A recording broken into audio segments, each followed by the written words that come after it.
Hello, I'm Tom here from Verse One, and I'm here with Darren today to talk about Vocoll Life Support. Hello, and I'm Darren Macquarie, Customer Excellence Analyst over at Aspire Housing.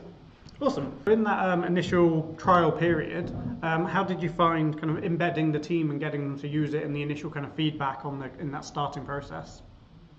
Yeah, it was really good actually. So we started off by just training up. I think we had 3 advisors initially who were trained up on the live chat, and we sat in here actually doing quite a bit of testing for a few hours, having some sample chats, transferring some chats over, just to get a feel for how it looked. And I think the buy-in from the team was great right from the off, because they could see the sort of potential of having not just one customer now, but they might have to deal with 3 or 4. And I think the fact that would keep them very busy sort of excited them, and they loved it from the beginning, to be completely honest, and then so did we. Awesome. And so from that initial trial period to putting it live on the website, how was that kind of first period of getting customers to start engaging with it? Yeah, it was really good. So we encouraged the guys that were still on the phones to sell the live chat service whenever they were speaking to a customer. We actually added it as well to the IVR message. We're busy. Once the busy IVR goes on, it does sell the live chat. You can probably get through a little bit quicker. So we saw a lot of traffic heading live chat way after that. And then we've started to embed the live chat link into our Facebook messages, email signatures, and we've also got actually a hub in the town centre where customers can actually come in, and we've got one of our young tech guys down there demonstrating live chat, letting the customers have a hands-on go at it. And they might not normally use live chat, and he's sort of walking them through the process, and I think they're amazed at how easy it is. It's almost like they've put up a blocker of using this technology, but when they see it in action, it's really good, and we're starting to see the customers really grow now, and it's starting to really pick up.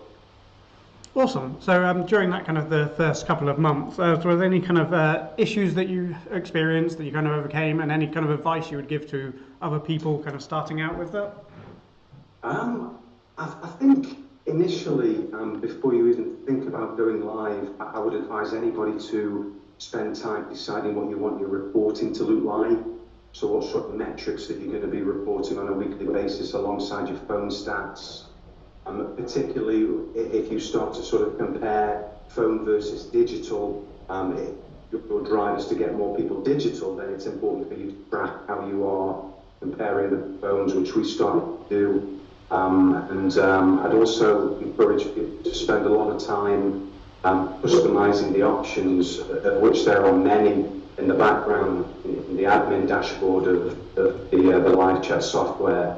So many things that you can update. You need to consider if you want any auto responses, and if so, what they're going to be, which is also a great time to involve the team, because they speak to the customers, they know them so well, so get them to you design your auto messages, and just plan it really. Have a lot of time playing with it, practicing, testing it before you go live, and not a lot can go wrong then as long as you plan it well. Awesome. Was there any kind of other further feedback or thoughts on live support, and also just working with the Vocoll live support team as well?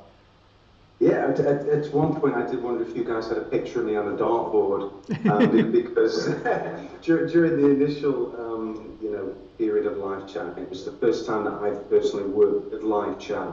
So I was sort of learning as I went along, and sort of thinking of stuff that perhaps maybe wasn't practical or would be really expensive.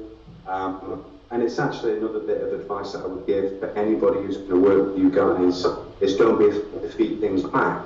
Because, although I've asked Tom 101 things, and he might be able to develop 50 of them, he's never said that's ridiculous to any one of the suggestions, and he's always willing to, if not implement your suggestions, or find a way around it and maybe come up with something even better. So I think it's been a really collaborative experience. It's been a pleasure working with you guys so far, and all those ideas that I will keep coming. I can't promise that I'm never going to suggest anything else, because I will. Look forward to seeing what you guys come up with in terms of chatbots and artificial intelligence, which is starting to really gather momentum now. We're looking forward to what we can sort of put our heads together and come up with for that. Awesome, cool. Any final thoughts? Well, we've taken over 6,300 chats now. The feedback from the customers is fantastic. I think the average score is 4.4 out of 5. That's all time since launch.